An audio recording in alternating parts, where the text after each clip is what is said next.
Hello, James Baker here.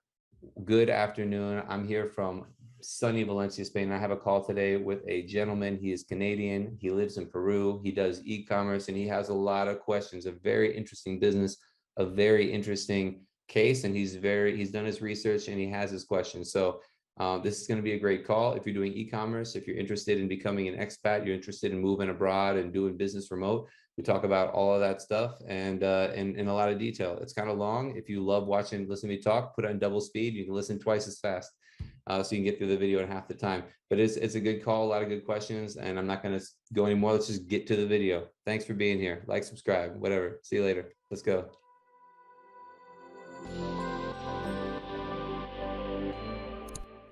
This has been the biggest runaround I've spent probably the past month and year. I know you're going to be like, dude, well, I guess you might say, yeah, I know you say to people to get on it, but I'm already on it. I'm just trying to change my tax structure. So my business is running and I just want to avoid paying tax anymore in the future. So that's kind of where we're at. Big picture. I'm Jason. I'm from Canada, man. And yeah, you can record this. You can obviously that's the reason. It's kind of our contract. You can put this on your channel, no problems. I just asked, yeah, maybe, well, whatever, you know how to deal with that. So the IRS doesn't know my name or whatever, but not even an issue. Everything we do is 100% legal and we follow the rules. And what I'm here to do is advise you on how to do it. So you're legally not paying taxes. I mean, you're in Peru, you're not in Florida, you know? Yeah, exactly, man. And obviously, yeah, I want pretty much what I want to do is go where I'm treated best. And in terms of taxes, and I want to do it legally. I want to pay zero tax or close to zero tax, and I want to do it legally. And I know a lot of people think that you can't do that. They think that you have to do something illegal or whatever. But I'm not in that boat. So with my Nomad, what's that, man? You go where you're treated best. No, my Nomad Capitalist guy has the best tagline. I'm like, oh man, how do I get a tagline like he has? He has the best tagline. But yeah, he does. He really does, right? It's good branding. It's good branding. Yeah, I'm a Canadian citizen.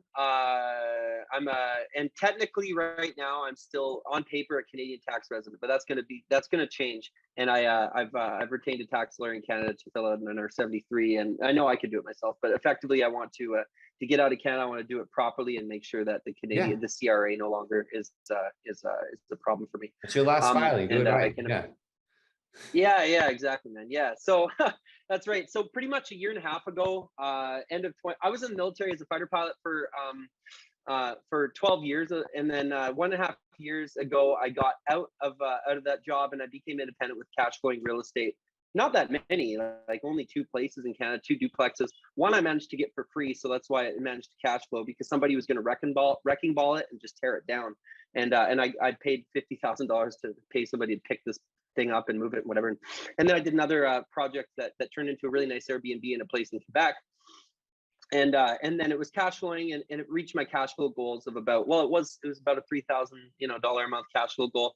I ended up reaching about 5,000 or 6,000 cash flow after all expenses on these pieces of real estate. And I was like, okay, cool, I can get the hell out of the military now and achieve some form of freedom. And I really at the time what I want to do is travel around and be able to do what I want, pretty much. So when I got out of that, and I wanted to be able to free up my mind, because obviously, like, rich dad, poor dad stuff he talks about, when you get out of the rat race, you can think of new ideas, and that kind of thing.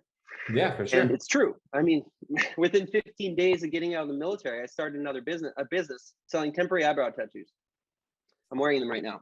These are my product. Those aren't real. You shave your eyebrows and put tattoos on over it? What do you mean?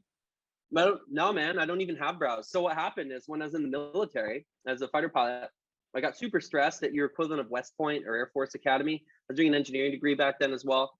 And all my hair just fell out, gone, including this hair on top was gone. It's still not very good on the sides. So I needed a solution. I wore a wig here and there, but I didn't have any brows, so it looked really weird. I tried different things like eyebrow wigs which stick on, or drawing them on. Didn't look very good. So the concept of temporary tattoo already existed. I just created a company that offers them in multiple size, style, color options, and I branded the company, in my opinion, better than the other competitors, with an empathetic touch and a feel, and where I'm talking with my clients as a friend. So I added a level of branding that I don't think anyone's done, and I added USP on the product as well. So what I do as a business out now, and that's an e-commerce business, obviously, out of effectively, I mean, I deal with almost exclusively Americans. I mean, I think that's mostly, you know, that's a big picture for e-commerce. That's a big thing, right? Big market in America. A lot of people with alopecia, chemotherapy, the people, you know, that can use this product in America. There's So just 300 million that's where people a lot that of can my get. clients end up. I have some clients. No, there's like the US Hmm. is 300 million people who get next day delivery. So I noticed that since I've been in Europe, I spent a lot less on Amazon, and my life hasn't changed. So I'm like, wow, I'm saving so much money being out here because I don't have next day shopping. So yeah, I mean, it makes sense to sell to Americans. So that's really cool. How are you doing this business? Like, do you have how are you running is it a Canadian company? Sure. Yeah. Good question. So I'm a sole proprietor right now, which actually is working well for escaping the Canadian tax net because I don't have to move a corporation outside of Canada. Because I just started it, right? Like, I was just like, well, let's see if this works. I created like a min viable product, whatever, got it going. It's just in my name, still is. And but I'm looking. I mean, I'm willing to do whatever it takes wherever I go. I can maintain proprietorship or incorporate or LLC within the states to a corporation. So, yeah, my big like the structure of the business, and then as far as it works right now, I have fulfillment out of Florida. They're just a third party fulfillment center. They take the goods that I have effectively, like the sheets that I have custom developed for me. I mean, where the place in China that creates my sheets creates sheets for other places, but they create specific sheets that I had a artist develop for me, or with me, and then they send those to Florida. Are you Those using eyebrow sheets Shopify? from Florida. Like Yeah, what web? Yeah. So you use Shopify yeah, payment? Shopify. Yeah, that's right. Which is how I started down this whole rabbit hole. At first, I just thought I could move to the Bahamas, have a proprietorship in the Bahamas, and just change the address of my Shopify store or bank to the Bahamas, and then there's no payment recurring payment processing, you know, for subscriptions, because this is essentially subscription business. So the people sign up for free brow sheets at the beginning, and then they get free orders, you know, after, or not free orders after, but free at the beginning, and then they get recurring, you know, orders, because for most of them they don't have brows for years, even decades, right? So it's that's where the LTV Oh, is, or the lifetime value of the yeah. customer in the business, right? So yeah, that's Shopify, exactly, and Shopify payments, which, yeah, like I said, kind of brought up the whole thing at the beginning, or kind of how I started down this rabbit hole. So kind of what I was thinking is like, okay, problem comes up. I want to pay zero tax. I have some real estate in Canada. I know I can't pay zero tax on that. That being said, I'm not going to invest in Canada anymore. So I'll use what I have in Canada. Cool. I'm getting out. I'll be a non-resident. I mean, Pay a little more you're tax. cash flowing it eventually, you know, you're cash flowing it, so you could eventually sell it and invest in other places. But it doesn't matter when you're doing real estate. If you do it in the US, you pay taxes. Real estate's tough. When Mm-hmm. you're doing real estate, you kind of pay taxes. And you know, as long as you're not, like, paying taxes isn't the worst thing. It means you're making money. But if you can avoid paying taxes on like this e-commerce business, on your services, on consulting and all of that, then that's amazing, because you can change your location and your residency to wherever you want, but you can't really change the location of real estate. I mean, even though you have on your That's right. property you bought where you did buy it and move it. Yeah, yeah. Generally ironic, you can't. Yeah, generally you can't. Yeah, yeah. So I mean, it's not, Yeah. that's something you just, then it gets to what I'm thinking about is, you're already operating, which is great. I don't know if there's more risk in operating as a sole proprietorship as you're trying to expatriate Canada. I mean, the fact is you're gone. I also don't know if you need to establish a tax residency somewhere, because generally, when I was in Panama last month, I was visiting a lot of my Canadian clients, because I have a lot of clients who are Canadian who just go to Panama for tax residency to set up like a base, and then they travel from there a lot. So because you can't set up a tax residency in Peru or Colombia because you pay taxes. You know, so Yeah, exactly. Yeah. so you can stay there for 3 months and who cares, and you know, you can go around and do whatever you want, but it's like as a base for tax residency, it doesn't really work. And I don't know if Canada requires you to do that. The attorney will tell you. But what I'm getting to is maybe to head off some of your questions, that apart from the sole proprietorship seems to work. A big reason that people do use the US companies and the US payment processors and the US banking is because of the limited liability protection as well of the LLC. So if somebody eyebrows melt off in their face and they go blind and they want to sue you or whatever, then they would sue your company instead of you personally, and then take your assets in Canada. So again, it's unlikely, but it's possible, and it's not that crazy expensive to get set up anyways. And what I'd probably do is get that set up and keep what you have available to be used as a backup, and then just set up everything and transition it over slowly to be the LLC and set up that way, but then keep everything active in your own name just in case you need to use it in the future, just so you have a backup in case something gets shut down, your business doesn't stop. Yeah, for sure. Certainly, yeah. And I got a couple questions about the structure for you, if you don't mind. I guess that's great. So that's just it. I'm considering this US LLC, and I'm considering it being subsidiary to, and not necessarily, but at the moment, I'm considering it being subsidiary to a corporation in the United Arab Emirates, moving to the United Arab Emirates, and establishing tax residency in the United Arab Emirates. Yeah, Dubai. So a corporation you would open that for residency purposes, right? Yeah, and then I would effectively, I would use that to effectively own the US LLC that operates my two browsers, and my actual company would be the UAE company. And I'd be living in the UAE. I'd be traveling around too, but my base would be the UAE. I'd have a company in the UAE, and that company would use the LLC to just collect payments effectively from clients in the United States. And then all the money, though, would be going to the UAE. I wouldn't be keeping it in the US LLC because of some fears that I have of the IRS, and if they choose to have case laws against something. So what I'm going to ask you about. So, so just, does that sound like something that works? Having a UAE company own a US LLC, that's fine, right? Like there's anything you can see wrong with that? It's fine. Or it could be a proprietorship as well, owning that. I mean, you could, I usually have the people own it personally. It can be a little easier. You can have it be owned by the UAE company. From a tax perspective, it doesn't really make a difference. It's almost, it's kind of less, well, I don't know if it's less risky if you own it than the UAE company. So the risk is that the IRS determines that you have a US trade or business via your fulfillment center. I don't think it's going to happen. I think that they're not going to just target individual people. I think they're going to target Amazon first and make them start withholding taxes on foreign people. That would be like the first thing they do before just imposing taxes on individual business owners, So I don't think we're that close to that happening. And I also don't think it's going to happen. I think the IRS is going to let it operate how it is. The states get their sales taxes. There's still a lot of, commerce going in and out. So I don't know. I think it's, if you want to do it that way, it works fine, to answer your question. Okay.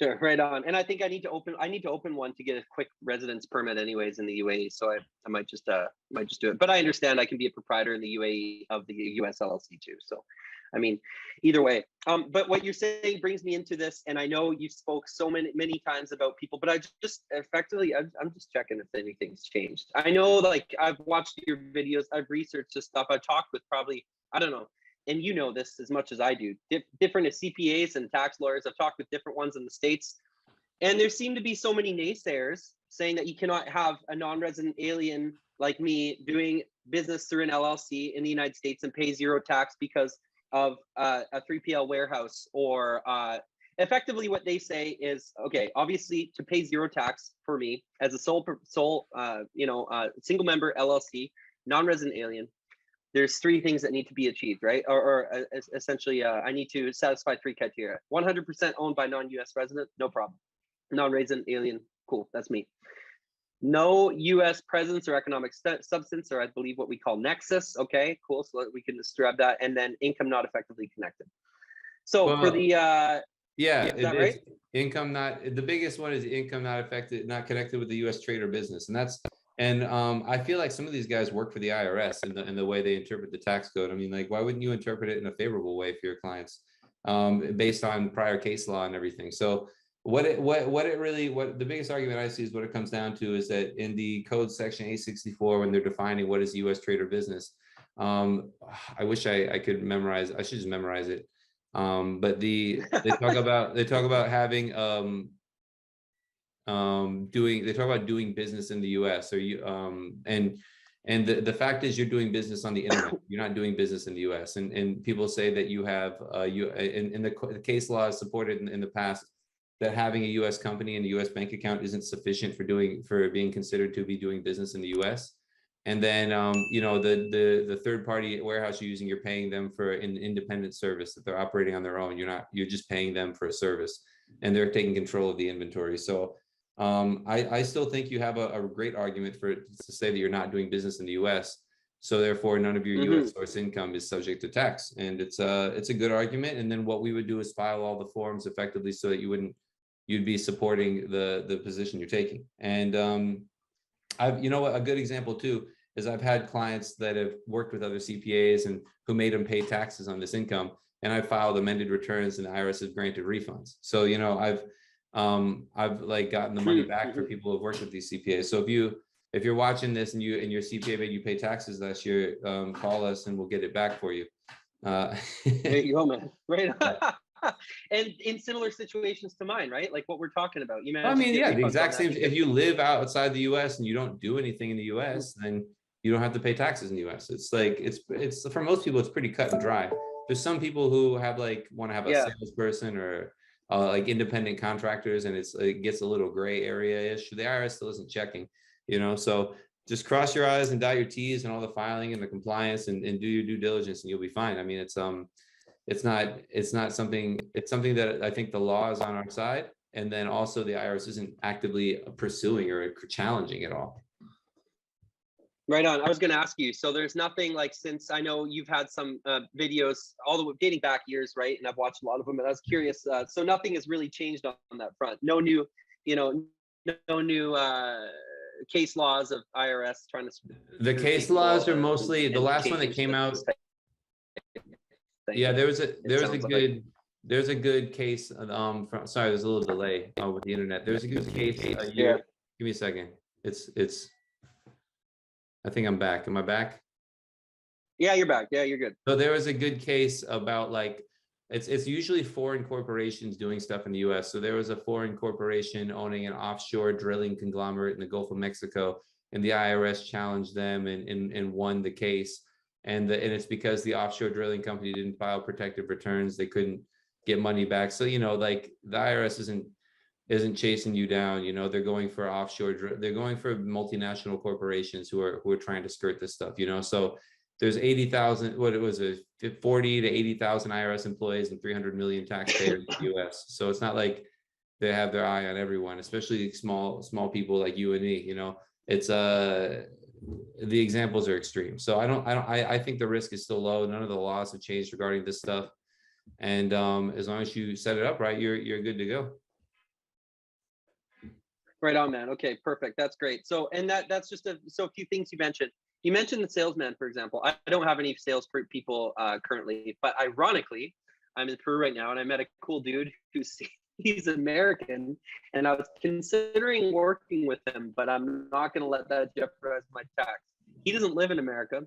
Do you know if he doesn't live in America and he were to work for me, it would probably be almost exclusively. So it could be gray, and maybe I should just avoid it. No, it's not even close. What are your thoughts on that? If he's not living in America, but he's an American citizen, pretty much doing marketing, really like doing marketing. Pretty much, I want him to help me with email marketing, do email marketing, Facebook, Google, PPC, all the marketing pretty much activities on a commission basis. So he would be profiting from what he does.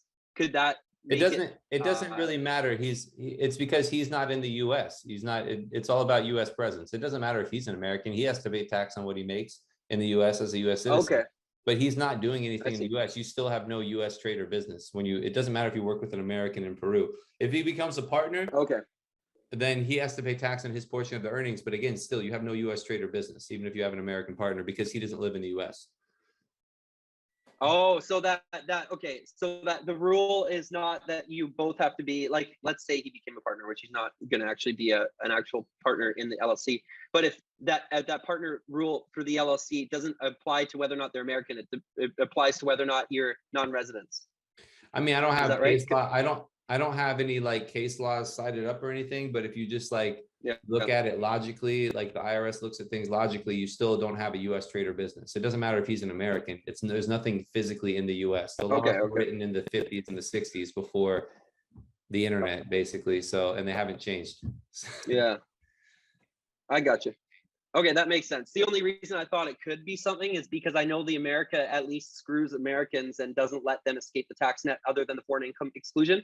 But like, you know, you guys can't, you have to effectively give up your citizenship to escape the American tax net. So that's why I thought it could have some bearing. But from what I understand, that's something completely different. That's his problem. Yeah, it's his problem. Mm-hmm.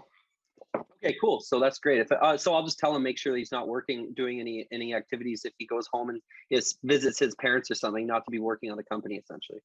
Yeah, but it's Or still, doing he's not, anything. as long as, yeah, as long as he's not like becoming a US resident and then doing, it's still, even if he is a resident, he's still a contractor. So the risk is still pretty low. And again, this is only going to be like in a full scale audit. The IRS doesn't have the resources and they're not like challenging this kind of stuff yet. And if they do, again, they're going to challenge, you know, massive companies. I don't know how well you're doing, but it sounds like you're still just getting started and everything. So I don't know. In any case, I think the risk is really low for doing that. Okay. I'd give you the green light for it. Right on. Would I want to tell him to like make sure on paper there's something saying he's a non-resident of America, or just as long as he's not in America? You know what I mean? Like you can have that stuff on paper too. But. You could have a simple non-employment contract that stipulates his non-being an American if you wanted to, or like these contract is written like because you don't live in the US. So we could put something together. Again, if the IRS asks, we could always just put it together then too. Like I don't think it's I really don't think it's a huge issue. He's going to be that's good to know. Right on. So he's a contractor, so it doesn't even matter if he lived in the US, it would still be fine. Yeah. That's even if the contractor makes commissions based on like a better a percentage of profit. Of course, even more so that way. If he was your assistant who worked for you every day and did exactly what you told him to every day, and he was defined by the IRS as an employee, then then that would be a problem. But even now, what you're doing with the fulfillment center in the US is more like a higher risk or exposure than this contracting agreement. Gotcha. And with the warehouse, I give them instructions to how to like include a letter with the shipping and some inserts and stuff like that. That doesn't make them a dependent agent, right? Like they got millions of or like lots of other clients, you know. So that's the idea. They have many. Somebody tried clients. To say like, oh well, yeah, that's the idea. They have many other clients, and they're also not entering into contracts on your behalf or anything. They're just fulfilling sales. Gotcha. Now they are furthering my company in that if they were not operating, my company would not be operating. Is that a way to look at it, or is that ridiculous to say that they're furthering my company? No. Okay, cool. And then a permanent establishment, fixed place of business through which the business or enterprise is wholly or partly carried on. Well, that would be like my business. That's not the warehouse, right? So your business is you on the computer doing marketing and sales and fulfillment and doing all this stuff on the computer. Right on. Income not effectively connected. We talked about this. I just want to ask, so inventory and title in the USA and title passing in the USA from Americans effectively to an American bank account. So inventory in the United States, because it's not held by me, it's held by the warehouse who's carrying time. You're saying, right? So. Sorry, the internet's coming through choppy. I'm waiting for it, catching up. Yeah, I mean, that's what everyone's doing. The IRS is challenging. That's what Amazon does with Amazon fulfillment. The IRS isn't making Amazon withhold taxes or do any kind of different remittances, and Amazon is the biggest fulfillment center in the world. So if the IRS isn't challenging Amazon, they would. Perfect. I think. Damn it, my internet sucks. I think the first step in any changes. The first step in any changes is going to be the IRS making Amazon change how they're operating from the back end. It's going to, because that's the logical way, and that hasn't happened. Cool. That sounds good, man. So if we talk worst case scenarios, then let's say the USA decides to go ahead with this, and for whatever reason they happen to go for small guys like me or something like that. Couple things. One, I don't want to be keeping documents in case the IRS decides to come after me. One of the reasons I want to move to the UAE is I don't have to do compliance and keep invoices forever. You know what I mean? So if they retroactively decided, let's say worst case scenario, to come and screw me, mitigation strategies. What can people do for that kind of, and come after me and change the laws and develop what they decide a permanent establishment is or whatever. And they decide to change all their laws. Worst case scenario, could we I expect mean, what do your clients do? I'm not going to keep all my stuff, but part of I this mean, is I don't whether want to have to deal with compliance. Well, I have another call in a minute, so I'm gonna have to Shit. circle this out. Okay. But whether or not you have a U.S. company or a UAE company, or you're doing as a sole proprietor, you have the same inherent risk with the IRS because you're doing the same operation.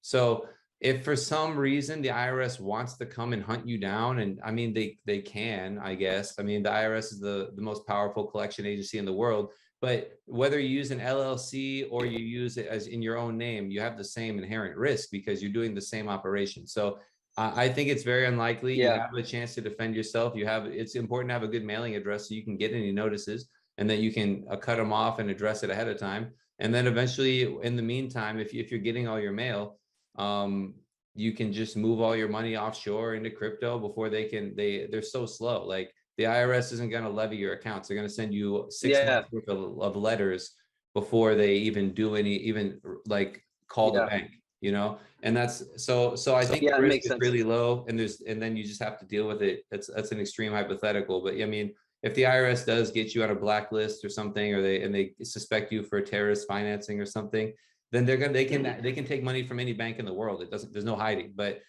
Yeah. that's not really the IRS. That's more of like FATCA, FERPTA. I mean FATCA, or like FinCEN. Uh-huh. That's more FinCEN. So I mean, I wouldn't spend any time being paranoid about all this crazy stuff. Okay. I would more just Yeah. like make more money and diversify and just Uh-huh. keep following my channel and work with me if you want to do it more faster, more efficient, and stop spending time researching. Cool. And makes sense, man. And that brings me to you specifically. So I just want to confirm this is all stuff you could do with me, create the LLC, and maybe even if I put you in contact with the people who are creating my company in the UAE, kind of like work you guys, have you guys kind of talk and make sure things work between the UAE and LLC and America, that kind of thing. Exactly. I mean, that's what we do. Sure, we open the LLC. I mean, paying for it to get an LLC open is just one thing that you need. Obviously, there's a lot of intricacies that you have to navigate, and I'm working with basically only clients like you, people from outside the U.S. who are selling to Americans, I guess is a simple way to do it. So you need to deal with banking and payment processors and moving money, and you'll have questions here and there. And as your business scales, you need to outsource all of this stuff. I find now for me, I don't really like, you need to spend your time on the most profitable activities. And it sounds like you've spent a ton of time researching and learning about this stuff, which is good. I think you know that 80%. And now I think it's like you can move on to spend all that research on something that makes you more money. You know what I mean? So we're happy to support you in the whole venture. Sure, you have my number on WhatsApp. I'll talk to these people. I'll talk to we'll work together to get it all set up. It'll be pretty quick too. This is all we do. That sounds good. And the LLC, does your company maintain the LLC to maintain the corporate veil in terms of liability protection?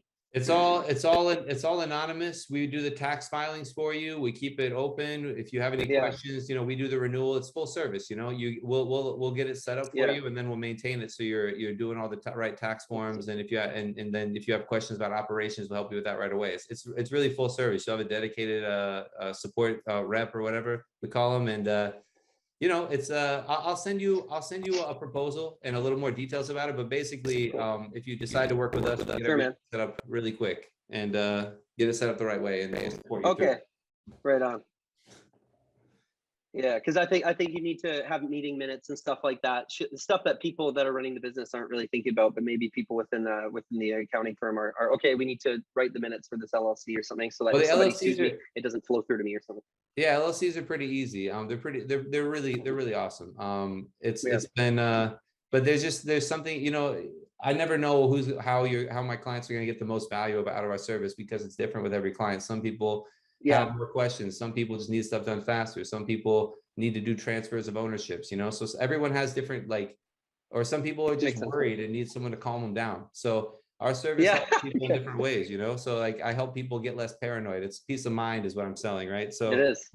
So that's good, man. I feel bad because I'm keeping you on here, but I can send you anything else, and we can talk about working together. If I want to get started on this pretty much ASAP. I just need to find somebody in the UAE to on that end. So I don't know if you know anybody who works very efficiently over there, but I'd be willing, I if have you have worked with anybody over there, I then have a I could lot of put you guys together. yeah, I have a lot of clients in the UAE. I'll message him and see which one they recommend, and I'll get one I can send you right away, because I have Nice, like I buddy. said, Okay, a lot of clients out there. right on. So cool. That'd be great. I'll Well, I send you an appreciate it, email and man. we'll follow up. And thank you so much for doing the call. I think this is a really good call. Yeah, thanks, James. I'm looking forward to working together here, man, on the LLC. This And is great, and bro, that'd be great if you send me the contacts for the. your eyebrows look great. Like I didn't even know that they were like Thanks, man. Yeah. set up like that. Yeah, it's really good. Once you figure out Perfect. the whole head, let me know. Okay. Yeah, I've actually tried to figure something out for that, but it didn't work very So well. it's a So lot. They do that. They do it in Miami. They do like the tattoos and stuff. I'm like, nah, I'll be bald. yeah, I Okay, tried well, to nice. develop a temporary solution for it. Yeah, you bet. Nice to meet you, All right, Jason. buddy. We'll be in Okay. touch, man. Thanks, man. Okay, see ya. Yeah, see Take ya. care. So that was a really good call with Jason, Canadian from calling from Peru. It just tells you, like, look, if you're selling e-commerce, you do it the right way, you can sell to Americans and not pay taxes, and it's a really great solution. And I haven't been doing any of these free Zoom calls. I'm happy that I got on the call. Jason, really nice guy. We're going to be in touch. And if you have any questions and you'd like to speak to me, you can try the free call with me. There's sometimes probably there you can try the call with my team. They're great. They know a ton of stuff and it's way faster. Or you can do a paid call with me, which is, again, probably faster too and more options. So thanks for watching the video. Thanks for supporting the channel. Like, subscribe, and I'll see you on the next video. You're amazing. Thank you.